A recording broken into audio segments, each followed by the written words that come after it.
நம்ம இன்னைக்கு இந்த 4 words ஓட டிஃபரன்ஸ் பார்ப்போம். First one cloth. clothனா துணி.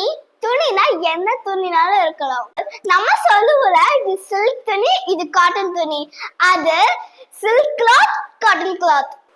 Wiping the plate with a clean cloth. துணியை வச்சு நான் பிளேட் துடைக்கிறேன். இது cloth தானே. Second one cloths. clothோட plural form. இது cloth, இப்போது சேர்த்தா cloths. ஏன்னா ஒரு துணியோட அதிகமா இருக்கு. Next one clothes. இந்த வேர்ட் எப்படி ப்ரொனவுன்ஸ் பண்ணுங்க? clothes னா clothes இல்ல, அது clothes.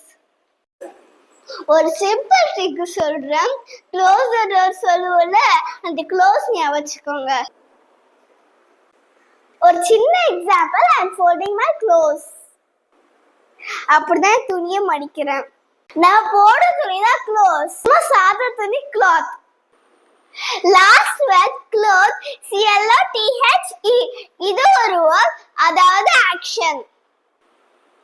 ஒரு example, I cloth my teddy in a t-shirt. அதாவது டெடிக்கு t-shirt போட்டு விட்டுருக்கேன். யாருக்காச்சும் துணி போட்டு விடுவல, அந்த ஆக்ஷன் க்ளோத். உங்களுக்கு இந்த வீடியோ பிடிச்சிருந்தா லைக் பண்ணி, ஷேர் பண்ணி, சப்ஸ்கிரைப் பண்ணுங்க. God bless.